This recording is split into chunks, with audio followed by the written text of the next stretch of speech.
talking about Vacant Property Specialists. Just talk everyone through exactly what you do, because I think it's a really hot area at the moment, especially if you've got a commercial premises. Just talk in just general terms the services that you guys offer. So my role and responsibility is to work with a broad range of clients in and around the Yorkshire and North East region. Our organisation, VPS, is national, however, and is to look at the risks that vacant properties incur on a day-to-day basis. So that can be from a vandalism perspective, theft, or the most important one in and around these areas is the insurance aspect of that as well. Yeah, and I know you've also got this sort of specialist guardian type service, which you hear bits and pieces of, but I don't think anyone's really got any idea as to what that actually entails, and obviously I suppose the financial benefits of doing that as well, if you have an empty, I don't know, hotel or bed and breakfast or something like that. Absolutely, yeah. So the Guardian piece started off in central London, and the idea behind the Guardian piece is that we've moved so far on from the original security, which is just going to a commercial property, putting steels on it and putting alarms on it. At the end of the day, that's a cost to a commercial client. So the idea behind the Guardian piece is VPS go and source, vet and CBRE check tenants that can actually live in these properties. So if you can imagine, you've got a large property, let's say in the central London, you've got a vacant hotel, that may cost you upwards of £2,000 to secure on a weekly basis. VPS can provide guardians, which would actually generate a revenue based on the fact that we will charge them a weekly rental for the property. And the most important thing, which is why the guardian piece is becoming so popular across the UK, is that actually because there are living people, specialist guardians that we provide, that would reduce business rates down to council tax. Yeah, that's a bit of a key point at the moment. Certainly business rates keep on creeping up and up and up. Yes. Who are these tenants? How do you find them? Who are these sort of individuals that sort of come in and say, well, I'll live in a couple of rooms in the hotel? Yeah. How do you find them, and how do they find you? Well, a lot of people seem to think that we go to the local music festivals and hold a board up saying that we've got some cheap rooms to rent in Leeds, York or Sheffield.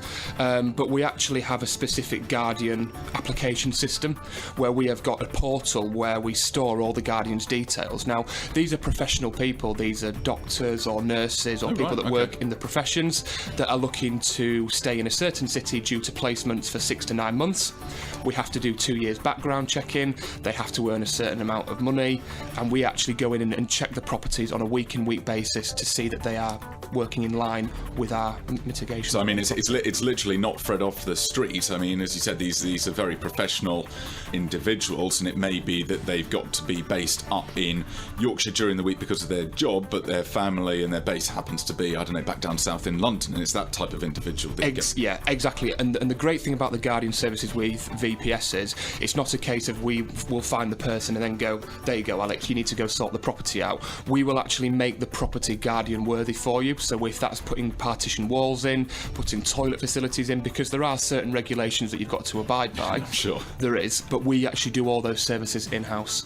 So we can actually take a property and say, right, that is perfectly suitable for Guardians, and then in an ideal world we would come back to you a couple of months later and say, right, this is your saving from business rates to council tax, and we've made your property Guardian worthy. And what happens on the reverse side if it's not a livable type property? I don't know, it's a warehouse or it's a dilapidated pub and you can't actually put an individual in there, or it's not what the landlord wants.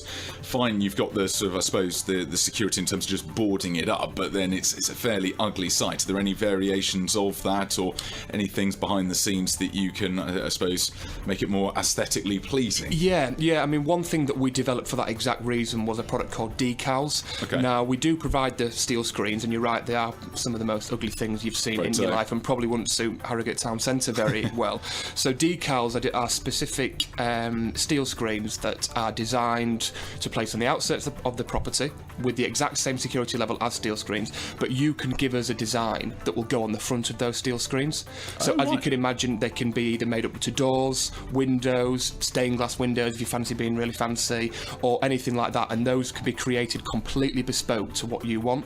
to blend into the high So street. you're literally printing, I don't know, a giant sticker to look like the facade of Exactly said property. exactly that. And there are examples where, unless you go up extremely close to these properties, if you were driving past, it would be very difficult to notice the difference. And that's not just to maintain, with the local community, so it doesn't stick out. But I would know that if I was a prospective buyer driving past these sites, the decals would look much more attractive in terms of where I see that property going, as opposed to just steel screens that are placed on the outside of them. So yeah, absolutely. Because I suppose everyone then, if you've got exposed windows, everyone's worried about vandalism and graffiti and dare I say, sort of people getting inside. Absolutely. How does it actually work from a pure security point of view when you talk about sort of cameras and remote sort of videoing, monitoring? Yeah, so because we're the one-stop shop when it comes to these solutions in terms of what we can provide, the alarms that we offer that have been developed, built and installed by our in-house teams, because situations are always going to arise, no matter if you put steel on the property or guardians, where unfortunately there may be break-ins at the site. Yeah. Now, because of these alarms that we've developed in-house that are responded to by our in-house team, we've got 27 service centres nationally across the UK with over 500 staff that are on the ground.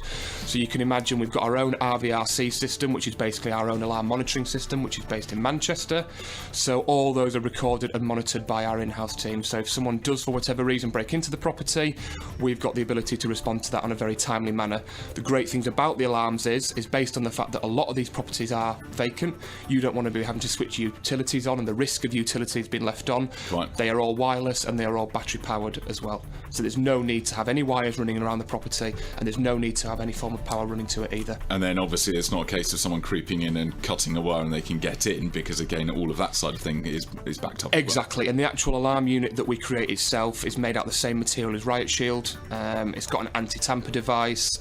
It's not one of those kind of things that you would just stick on the wall and you can go and pull off. Yeah. There are actually videos on YouTube with people taking baseball bats to these things, and so much so that if they do manage to do some damage to it, it will lay down and play dead, but we'll still carry on sending a signal to our service centre. Got you. So you really are secure. Yeah, absolutely. If you're away, and we're obviously, I suppose, certainly the commercial owners mindful, worried that given the summer sort of supposedly upon us with the weather soon, everyone hopes. You've obviously got summer parties and raves, and you always hear about them sort of crashing into a sort of an office or a warehouse. What sort of thing could you provide if you were an empty warehouse and you're worried about that? What would you go through? I know we talked about the screens and the videos, but are there any other sort of pointers that you would give for those sort of landlords or owners? Absolutely. I mean, there are certain elements that would apply to certain properties depending on the size of it. The most important thing and the most important message that I give to my clients is that the solution is cheaper and easier than the cure. Yeah. So once people like that actually get into the property, it's extremely difficult to get them out. So simple things like concrete barriers that we can provide over the entrance. A lot of people don't think like that because people cannot actually get the cars or vehicles onto the site. So concrete barriers are a massive deterrent for people like that. So that is one of the biggest tips that I can give to people, to look at the simple approach, because sometimes the simplest solution is the most effective one. What about the point of insurance? Because again, obviously, if a property's lived in, and we talked about the Guardian side of things, your insurance is going to be one thing. If you've got a vacant property, how does that sort of work, and what are the measures you should take? Yeah, we work with the biggest commercial insurers. We work with AXA, we work with Alliance and Standard Life, and we are their preferred supplier purely because of the measures that we go to ensure that a property is insurance compliant. Now, if I was to say to you what you think you would need to do to ensure that a property is of a certain standard when it is vacant, could you give me some of the things that you believe? Everyone always thinks of sort of locking up the doors, turning off the lights, and sorting out the services, and as you said, probably putting it in a video camera. But I guess there's always going to be the small things that everyone's going to forget. Absolutely, yeah, absolutely. So it's little things like, and a lot of people don't know this, that the sealing of the letterbox. Yeah. Now that may just be a £25 transaction to get that done, but the majority of the main insurers, if that action is not taken, would not pay out if something was to happen at the site. We have had specific examples of this at VPS, where there are extremely large, expensive office blocks that are located in the city centre. Now, the reason why is that if you can imagine, if you've got an open letterbox and if you've vacated the site, the post and the junk mail isn't going to stop coming. Yeah. So it piles up and piles up behind the letterbox. All someone needs to do is go in there and put a match through it, and then the building's at a flame. And it's gone. And that is your responsibility to ensure that that letterbox has been sealed. Otherwise, technically, the combustibles behind that, they have been given access to. So it's extremely important. And again, one of the biggest things, and all the sites that I drive past, is always the main thing that people don't pick up on, is ensuring that that letterbox is sealed. So a £25 seal could save you literally millions, because if an insurer doesn't pay out, you're on your own. Yes, and as we all know, insurers will do whatever they can to not pay out.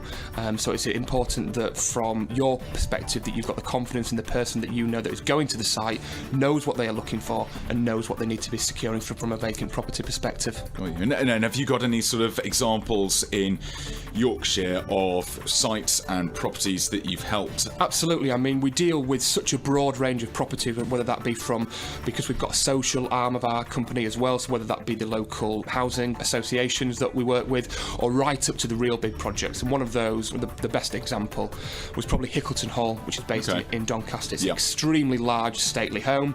Stately homes are full of things that people would like to remove from stately homes. Oh yeah. Copper wiring, lead on the roof, all the boilers. So we were tasked by the company Sue Ryder, the charity that actually owned the property, after they closed it down, unfortunately, to go in and provide the most effective, cost-effective security solution.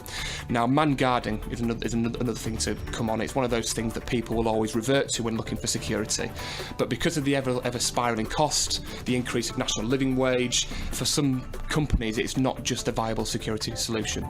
So we went in there, did one of our full free site risk assessments, where we go in and do a 52-point check question on the property, look at what it needs. Is it low, medium risk? We'll also do an evaluation of the local area, look at crime statistics, and provide a bespoke solution based on what we believe that site needs. And in this instance, for Hickleton Hall, we secured the entire property with our steel screens on the outside, also provide internal security alarms as well to monitor that, as well as smoke alarms. Now, the reason we provide smoke alarms is that Hickleton Hall, prior to us installing these smoke alarms, they were receiving 5 or 6 call-outs from the fire department every single week. Now, I didn't actually know this, but as soon as you go over a certain amount of call-outs by the fire brigade, they will start to fine you. Oh, right, okay. So they were fining Hickleton Hall between £1,500 to £1,600 a week for unfulfilled call-outs, basically. So it's £6,000 a month that's just basically going down the drain. So because we can go and install our smoke detectors and we can respond to that, I can assure you that our call-out charge is significantly less than that, and it's much, much, much better monitored in terms of the fact that we can respond to it with a local team, as opposed to dragging resource out of local government and having to send that to what was basically an unfulfilled call-out charge. So it sounds like Fort Knox, that one. It needed to be Fort Knox. There was around about £500,000 worth of lead that was on the roof alone. Because of the high profile of the site, it was in the local paper, it was in the local news. Everyone who would want to go into a site like that to remove things would have been made aware of it quite quickly. And the obvious question, did anyone get in and steal the £500,000 lead roof? Before we were there was an issue at site. There was numerous issues at site, and then when it was raised to us, we managed to secure the property within 24 hours, and there has been 0 issues at that site since. Well, you heard it here first. Nick, it's fantastic to talk with you and hear just a bit more and an insight into VPS. Now, if anyone wanted to sort of touch base with you and talk through any of their issues, what's the best number to reach you on? The best number to contact me on, I'll give you my email address, which is nicholas.by@vpsgroup.com, and the best contact telephone number is my mobile number, which is 07738 818 874. Nick, fantastic, and thanks so much for coming on.